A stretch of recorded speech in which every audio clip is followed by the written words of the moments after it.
the financial help for having him coming here. Right. Else he would have come and certainly he would have spoken. Oh yeah, for sure. okay, Yeah. okay. He would be glad to do so, but unfortunately it wasn't possible. Okay. Maybe next year. Hope so. Hopefully. Right, so okay, so thank you everyone for coming to the Open Game Room. This is the last talk of the day. Running with the Godot Engine. Thank you so much.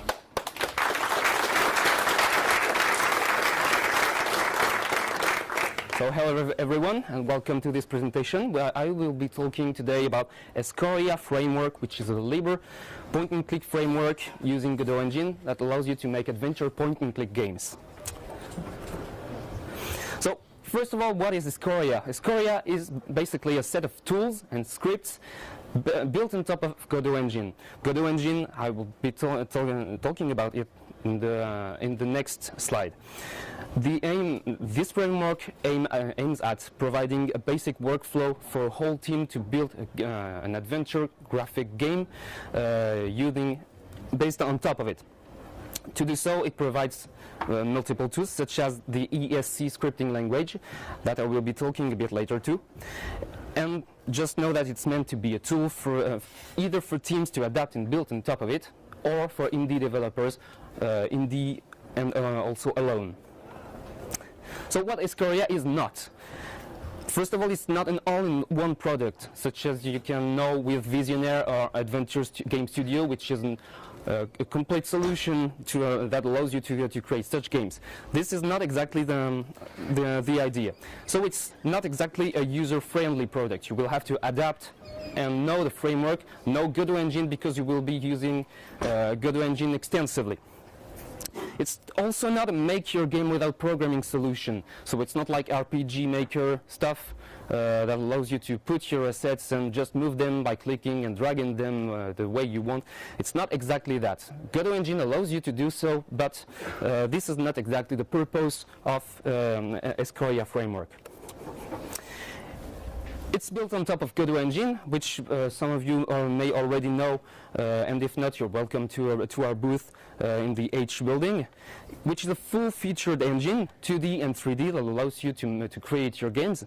It's not a library because it takes over your entry point, main loop, inputs, shaders. It allows you to create the whole stuff that you put into your game and organize your stuff in nodes into the scene tree model that you have an illustration here by the dear Tim Sweeney from Epic Unreal, who had a little comparison between the way the scene is organized in other engines and the one in Godot. As you can see here, in other engines you put all your assets in a big ass scene and organize them inside. In Godot, you just create your scene and you split them in sub-scenes, which you split up again in even smaller sub-scenes that you can use in other scenes. So you have scenes reusable and easier to maintain. That's the basic idea. And of course, Godot Engine is fully open source and MIT licensed. So back to Escoria framework again. There is already one professional game that uses Escoria framework. It began with the development of the demo in 2012, showing a classic point-and-click gameplay. And just to say that most of the team was, for most of the members of the development team, it was the first time making a game. They had 6 core members, and there were 12 in total.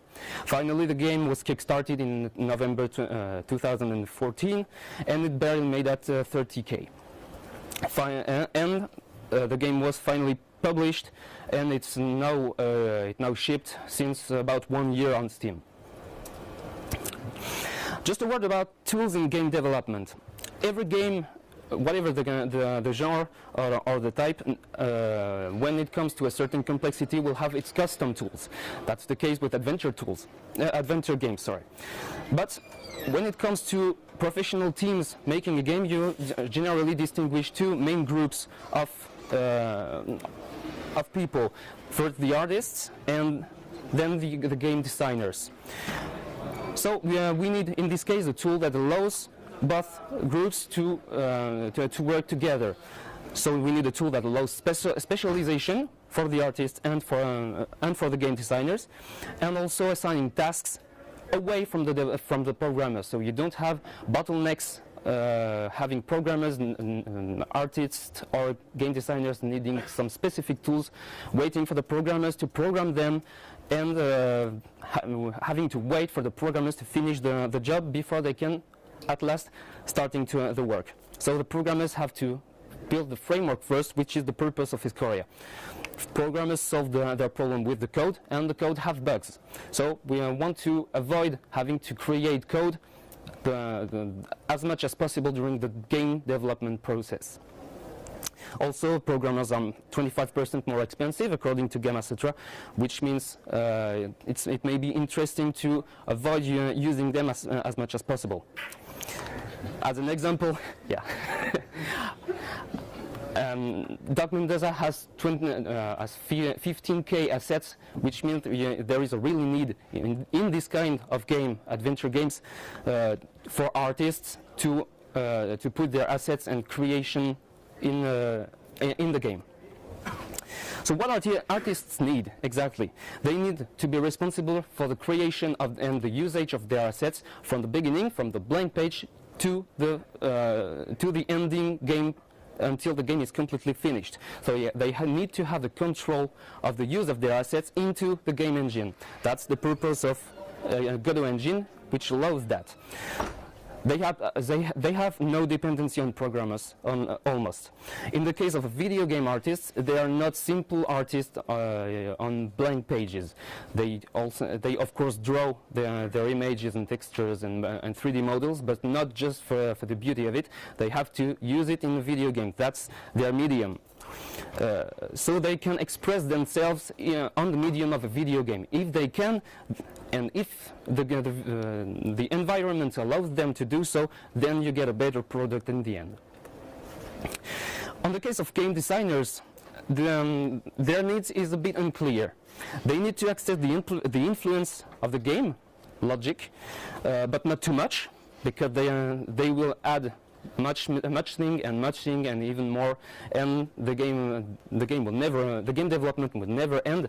But they need a tool that is complex enough to allow us to surprise us and be able to make things that we don't think the framework or the game engine would be able to do. Basically, they need level design tools to allow them to build the scenes, the rooms, and stuff like that. Also, dialogue writing in the form of dialogue trees, and cutscene scripting, not as movie script, not as computer script. That is, no source code. We want them to write a story and make the gameplay upon it. In the case of level design, we can use Godot Engine with Escoria to do so.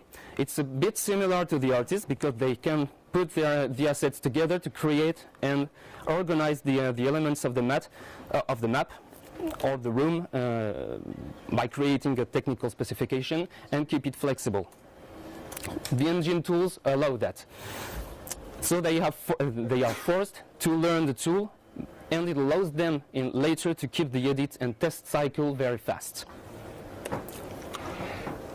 About the ESC language, which is this is a language that is provided by Escoria framework, and that is used for cutscene scripting. It's made mostly for the dialogues and reactions of the NPCs to some actions of the player, and it's generally the translation of the game history. It's completely independent of the engine frames. We don't want the game designer to take care about the technical stuff and take care about how it shows. Does it take time? Do we have the time? How many frames per second, etc. We don't care about that, and they just have to do their job, and the technical part is the programmer's part. This language allows the description of complex dialogue trees. In that, it's simply a basic logic workflow. Since it's not Turing complete, it does not provide any operator, no for loops, no if statement, and so on. It only manages Boolean values to do the job, and it's sufficient. It's enough easy for them to be able to write what they need, and powerful enough to do this kind of adventure game. Just for the story, Mr. Tim Schafer, a creator well known for Day of the Tentacle games and also Grim Fandango in the LucasArts games, visited the team members of Duck Mendoza game, and when he was presented with the ESC language, had these words: "Wow, it looks just like scum." So again, about the ESC language, it is really meant for non-programmers. Game designers are not always programmers. They need to control the game logic in complex ways, just to push the limits and allow them for better creation, but not too complex, because if you add more complexity, then you can add more bugs. And if you need such complexity, then you should give this task to the programmer itself and let him do the job. But in that way, the programmer should just keep his eye on the project and be just a frame around the creators, not be an obstacle. And what everyone needs in the task of creation of adventure games here is always to keep a version of the data runnable at all times. You don't want to have the game created in the editor, then start it over, start with the compilation, testing, remark the bugs, correct, recompile, and so on multiple times until the job is done. So that's the purpose here of Godot Engine again, because there is no such compilation process. Another advantage of Godot Engine here with Escoria is that the scenes are independent with each other. That is, you can run one scene alone. So the team can be split up to work on the different scenes, and each scene is meant to be a little game in itself, and the whole set of scenes put together gives the final game at the end. Just a word about user-friendly versus productive question. This framework here was made for a professional team. It has been released in the MIT license very recently, but it was meant for a professional team, which get paid money, of course, and they absolutely don't care about having a pretty UI and a magnificent tool that are shiny and so easy to use, or a steep learning curve. And if they do, they get paid money to not care. So it's up to you, the programmer, to make it easy for them to use your framework so they can be productive and you don't have to convince them to use it. In such, aesthetics and UI do have a value, but the value of the team that creates the game is productivity and not user-friendliness. That's why we focused. They focused on the use of on the creation of the framework using Godot Engine and not having a whole solution all in one. To conclude, the tools are very important to allow all the programmers to work and contribute to the game together during the whole process. The programmer has to be just a frame around the core team. It's not the entry point for any task of the whole team, because in this case it would act as a bottleneck, which we want to avoid. The tools for artists are generally straightforward, and most engine provides them. So you want to make artists firstly use them and make programmers out of their way, only help them when they need it, not having the artist go to the programmer. Finally, the tools for the game designers are a bit trickier, They can use the same, but it's all effectively a middle ground between the programmer and the artist.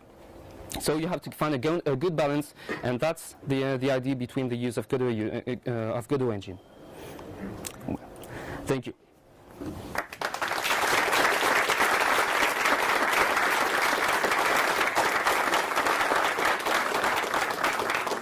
I just wanted to add that tomorrow and the day after we will be having the first GodotCon here in Brussels, which will take place at the Hackerspace near the center of Brussels. So you're all welcome.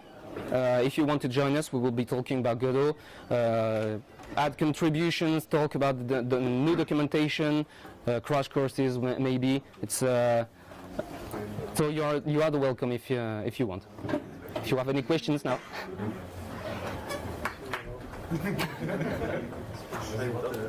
Yes.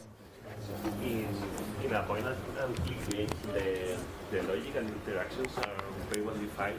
So the programmer being a bottleneck, it's like kind of a scope situation, like maybe a special scene in the game.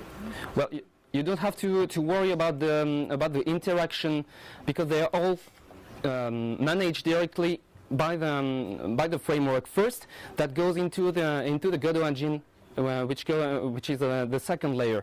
So you absolutely don't have to worry about it. Left click, for example, manages the movements of the characters. The actions are already managed also, and you just have to take care about the elements that you put on the screen, and the actions are connected very easily using the framework. You just have to connect the scripts, the correct scripts into your object elements in your scene, and the framework does the rest. My question was actually like, if you have any advice on how to avoid these bottlenecks in other types of games, not only when I click, like, you have any Well, if you need an extension about the framework, right? Sorry, can you repeat the questions, because the microphone can't pick up the audience. Can you just repeat what the question was? Oh, well, you're talking about the interaction and the fact that you need to manage more things that the framework could actually do. Right. Then in this case, you can extend the Escoria framework very easily, because it's developed in GDScript, which is the inner language, scripting language of Godot Engine. So you simply you can of course adapt the scripts included in the Escoria frameworks to fit your needs if it's needed. Of course, yeah. Yes. When you design features for game designers to implement custom behaviors and conditions, how do we decide on how complex you make them? And does it have an impact on the game design itself? No, it has no impact, because it's decided. Concerning the decision of. I'm sorry. I'll ask you to repeat again, because I almost forgot the question. I focused on the answer. Sorry. When you add features for the game designers, so they can implement custom behaviors or custom conditions, how do you decide on the complexity? And does it have an impact on game design? So does the need of adding the design has an impact on the others? On the other member of the team, maybe? Do you have to make some systems more simple, so game designers can interface with them in a more constructive way? Not really. Actually, in this kind of problem, to make things simpler in the framework, the framework is designed to be as simple as possible. So you don't generally have to make things different. You can use it as is, and it generally will fit the needs of a basic adventure point-and-click games. So if you really have new designing needs, it's not a problem. You can add new scripts if it's needed. Yes. So looking at the Escoria GitHub repo, it looks like there was this massive first commit 5 months ago. Yeah. And then subsequent 20 more. Yeah. 4 months ago, and then really there's not much activity after that. So I guess it's kind of stable at the moment, or what are your plans? So, concerning the current state of the Escoria framework on the GitHub repo, effectively the Escoria framework was developed first for the Dog Mendoza game just at the beginning of the development. Then it was released and freed, open sourced very recently. So for now, no one is working on it to maintain it. I intend to work on it and maintain it and add some new features in it. I worked personally on a little framework on my own before Escoria was out. So I need to add some of the features I created to simplify some of the stuff that Escoria provides. For example, if you want to define the area of the clickable items, you have, for the moment in Escoria, you have to use mask images. Godot Engine provides a simple way to avoid this and do everything directly in Godot. So you can avoid having to create image masks of your scene to allow the user to select an area of the item. Plus, if this area is incorrect, you have to modify this image. If you select and define the area directly in the editor, then you don't need to remake the image one more time. That's the idea of things I want to simplify, and other stuff I have ideas on, especially for the creation of Escoria scripts, ESC scripts, which are currently text-based. I think we can. I think I'm able to create a tool that allows you to make your dialogue trees like graph-based. I created the start of a work for my own project, which is not finished yet, but I intend to make it and put it into Escoria framework. That was a question. What are the system requirements? I think you need a pretty fast graphical workstation to run the work. Yeah, Godot is doesn't need a very big workstation. As an example, the main developer of Godot Engine works on a very low-end computer. So depending on the complexity and the need of graphics of your production, then you won't need a very important configuration. So it's pretty. It runs perfectly well on very low-end PCs. So no need for high-end NVIDIA graphics? Not specifically, except you're doing very important graphics, shading, and this kind of stuff. No. Some of the Godot and some of the people who make games for Godot have like Intel HD 3000 graphics on their like. Oh, this is onboard graphics. Yeah. Like ThinkPad X200 is more than enough to run Godot. Yeah, a lot of people are using very low-end graphics and almost non-existent graphic cards to make their games.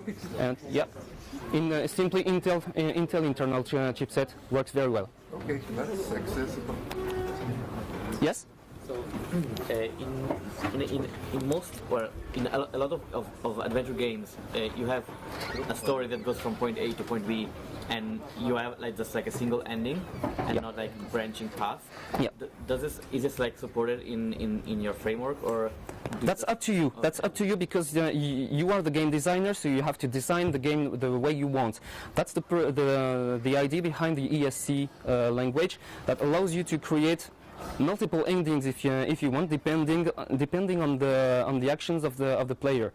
Say if he finds an item or not, he gets one ending or the other. That's up to you to design this when you're designing the game at the first time. Okay. Yes?